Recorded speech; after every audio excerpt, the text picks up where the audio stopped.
अस्सलाम वालेकुम जी, welcome to our YouTube channel Pini talkies. आपका दोस्त उमैद आपके साथ। जी हाँ दोस्तों, पाकिस्तान क्रिकेट बोर्ड ने सेंट्रल कॉन्ट्रैक्ट को सामने रखते हुए बड़े हार्श, बड़े सख्त किस्म के जो है आखिरकार फैसले किए हैं। लगा ऐसे रहा है कि पूरा साल टीचर ने अपने ऊपर होने वाली तनकीद का जवाब जो है ना, वो सेंट्रल कॉन्ट्रैक्ट की शक्ल में दिया है। जी हाँ, आपको बताता चलूँ कि पूरा साल टीचर ने ऐसे हाथ बांध कर इंतज़ार किया है कि कोई बात नहीं बच्चे, रिजल्ट वाले दिन तो तुमने मेरे टाई चढ़ना है। और लग ऐसे रहा है कि पूरे साल की जो पाकिस्तान क्रिकेट बोर्ड के ऊपर तनकीद हुई है ना, उसकी मैनेजमेंट के ऊपर, पीसीबी के ऊपर, तमाम प्लेयर्स के ऊपर, उसका जवाब जो है ना पाकिस्तान क्रिकेट बोर्ड ने सेंट्रल कॉन्ट्रैक्ट की शक्ल में दिया है कि पाकिस्तान क्रिकेट टीम का एक भी प्लेयर ऐसा नहीं है जो एक कैटेगरी के अंदर फॉल करता हो। और मैं आपको बताता चलूँ कि ये पाकिस्तान क्रिकेट की हिस्ट्री में पहली दफ़ा हो रहा है कि कोई प्लेयर एक कैटेगरी के अंदर फॉल नहीं करता। अमूमन ऐसा होता है दुनिया भर के क्रिकेट बोर्ड्स के अंदर कि एक कैटेगरी जो है वो पास, यानी कि ऐसा कोई प्लेयर होता है जिसकी पास में बड़ी अच्छी परफॉर्मेंसेस रही होती हैं, या प्रीवियस ईयर के अंदर उसने बड़ा शानदार खेल पेश किया होता है, या फिर ऐसा कोई प्लेयर जो तीनों फॉर्मेट खेल रहा होता है, तो हम उसे अवॉर्डेड जो है वो एक कैटेगरी असाइन करते हैं। जैसा कि पहले बाबर आजम के पास थी, मोहम्मद रिजवान के पास थी, शाहीन अफरीदी के पास थी। लेकिन इस बार ऐसा हुआ है कि एक कैटेगरी के अंदर ऐसा कोई प्लेयर नहीं है, ऐसा कोई स्टार नहीं है, ऐसा कोई लाल नहीं है जो फॉल करता हो। जी हाँ, पाकिस्तान क्रिकेट बोर्ड ने बड़े हार्ड डिसीजन लिए हैं सेंट्रल कॉन्ट्रैक्ट को मद्देनजर रखते हुए।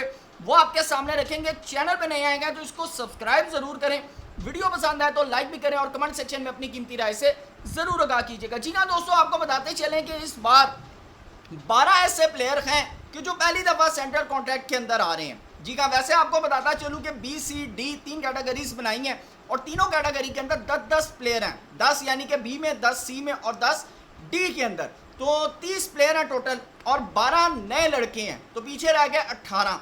अब आपको बताता चलूँ कि 5 ऐसे प्लेयर हैं इन यानी कि 30 के अंदर जिनको प्रमोशन मिली है। प्रमोशन यानी कि पहले वो सी में थे, अब वो बी में आ चुके हैं। और आपको बताता चलूँ कि 9 ऐसे प्लेयर हैं कि जो अपनी जगह पर कायम और दायम है, यानी कि वो पहले भी सी में थे तो सी में है, बी में थे तो बी में, और डी में थे तो डी के अंदर मौजूद हैं। और 3 ऐसे प्लेयर हैं कि जो वापस डिमोट हुए हैं, यानी कि डिमोट मैं इसलिए कह रहा हूँ कि पहले वो ए के अंदर थे और अब बी के अंदर, जिसके अंदर बाबर आजम है, मोहम्मद रिजवान है और शाहीन शाह अफरीदी हैं। और आपको बताता चलूँ कि 8 ऐसे नाम भी इस स्क्वाड के अंदर शामिल हैं कि जो स्क्वाड का हिस्सा ही नहीं है, यानी कि पहले इस स्क्वाड का हिस्सा थे और अब नहीं हैं। जी हाँ, क्या अपडेट्स आ रही हैं आपके सामने रखता चलूँ। जी हाँ, आपको बताता चलूँ कि स्क्वाड के हवाले से कि जो हमारे पास बी कैटेगरी का जो स्क्वाड है उसके अंदर इब्रार अहमद हैं, उसके बाद बाबर आजम है, फ़खर जमान है, हारिस रऊफ़ हैं, हसन अली हैं। जी हाँ, मोहम्मद रिजवान, साइम अयूब, सलमान अली आगा, शादाब खान एंड शाहीन शाह अफरीदी। जी हाँ, आपको बताता चलूँ कि 12। और उसके बाद जो सी कैटेगरी हमारे सामने आती है, सी कैटेगरी के अंदर अब्दुल्ला शफीक है, फ़हीम अशरफ हैं, हसन नवाज़ हैं, मोहम्मद खारिस हैं, मोहम्मद नवाज़ हैं, नसीम शाह हैं, नुमान अली हैं, साहबजादा फरहान हैं, साजिद खान हैं और सऊद शकील हैं। जी हाँ, और साथ आपको बताता चलूँ कि जो डी कैटेगरी है, डी कैटेगरी के अंदर अहमद दानियाल, हुसैन तल्लत, खुरम शहजाद, खुशदिल शाह, मोहम्मद अब्बास अफरीदी, मोहम्मद वसीम जूनियर, सलमान मिर्ज़ा, शान मसूद एंड सुफियान मुकीम। आप अंदाज़ा लगाएं कि शान मसूद हमारे टेस्ट के कैप्टन हैं और डी कैटेगरी के अंदर फॉल कर रहे हैं। बाबर और रिजवान की बात बाद में करेंगे, डी कैटेगरी के अंदर हमारे टेस्ट के कैप्टन फॉल कर रहे हैं, आप अंदाज़ा लगा लें। जी हाँ दोस्तों, तो आपको बताते चलें कि उन खुश नसीबों के नाम जिन्होंने 9 प्लेयर्स ने जिन्होंने अपनी पोजीशन रिटेन की है। जी हाँ, आपको बताता चलूँ कि अब्दुल्ला शफीक ने सी कैटेगरी के अंदर अपनी पोजीशन रिटेन की है, खुरम शहजाद, मोहम्मद अब्बास अफरीदी, मोहम्मद वसीम जूनियर ने डी के अंदर अपनी जगह पक्की रखी है, यानी कि जगह नहीं छोड़ी, ये ना होकर डी से जाएँ तो बाहर ही हो जाएँ। उसके बाद नुमान अली, साजिद खान, सऊद शकील ने सी कैटेगरी के अंदर अपनी जगह बड़ी पक्की करके रखी है। और उसके बाद शाहीन अफरीदी जो कि बी के अंदर पहले भी थे और अब भी हैं। वैसे मैं आपको बताता चलूँ कि जो पिछला सेंट्रल कॉन्ट्रैक्ट था उससे पहले शाहीन अफरीदी ए कैटेगरी के अंदर थे, लेकिन पिछले सेंट्रल कॉन्ट्रैक्ट में जो शाहीन अफरीदी हैं वो बी कैटेगरी के अंदर आ चुके थे। जी हाँ, और उसके बाद आपको बताता चलूँ 5 प्लेयर जिन्होंने प्रमोशन हासिल की है, उसके अंदर इब्रार अहमद हैं, हारिस रऊफ़ हैं, साइम अयूब हैं, सलमान अली आगा और शादाब खान, जो कि पहले सी कैटेगरी के अंदर थे और अब बी कैटेगरी के अंदर जो हैं आ चुके हैं।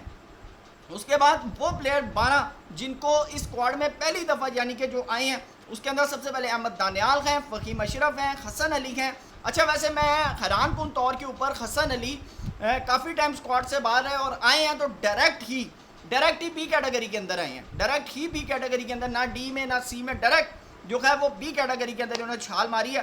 हसन नवाज़ हैं, हुसैन तलत हैं, खुशदिल शाह हैं, मोहम्मद अब्बास, मोहम्मद हारिस, मोहम्मद नवाज, साहबजादा फरहान, सलमान मिर्ज़ा एंड सुफियान मुकीम, ये वो 12 प्लेयर हैं कि जो पहली दफ़ा पाकिस्तान क्रिकेट बोर्ड के सेंट्रल कॉन्ट्रैक्ट का हिस्सा बने, यानी कि पिछले प्रीवियस सेंट्रल कॉन्ट्रैक्ट में ये पाकिस्तान क्रिकेट बोर्ड के सेंट्रल कॉन्ट्रैक्ट में नहीं थे।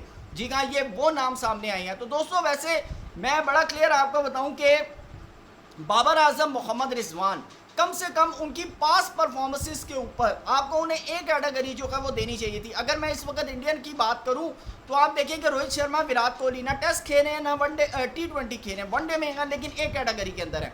इसी तरह जसप्रीत बुमराह है, वो एक कैटेगरी के अंदर है, जडेजा जो है वो एक कैटेगरी के अंदर है। तो कम से कम आपको रोहित यानी कि बाबर आजम, मोहम्मद रिजवान, शाहीन, सलमान अली आगा, फ़खर जमान, इनको कम से कम एक कैटेगरी के अंदर जो था वो रखना चाहिए था। और मैं यकीन करें कि साउथ जो हमारे शान मसूद हैं जिनको डी कैटेगरी के अंदर रखा गया है, इनको कम से कम बी कैटेगरी जो है वो ज़रूर देनी चाहिए थी कि यार हमारा टेस्ट का कप्तान है।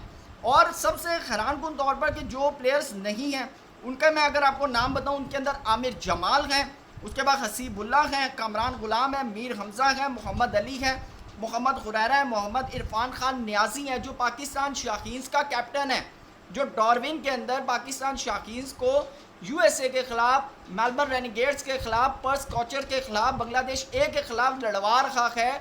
जो पाकिस्तान शाहीन का कैप्टन है वो पाकिस्तान क्रिकेट बोर्ड के सेंट्रल कॉन्ट्रैक्ट का हिस्सा नहीं है। हैरान कुन यानी कि बड़ा ख़ास किस्म का सेंट्रल कॉन्ट्रैक्ट सामने आया।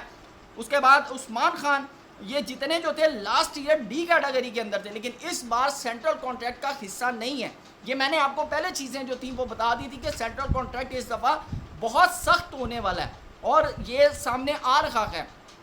और आपको बताता चलूँ कि एक कैटेगरी के अंदर जो पहले 65 लाख तनख्वाह थी, अब बाबर और रिजवान की तनख्वाह में सीधा 20 लाख रुपए का जो है वो कट लगा है। 20 लाख रुपए का कट लगा, यानी कि जो प्लेयर्स की तनख्वाह थी वो 2.5 लाख थी और ICC का शेयर मिला के अप्रॉक्सीमेटली बी कैटेगरी के अंदर अब 45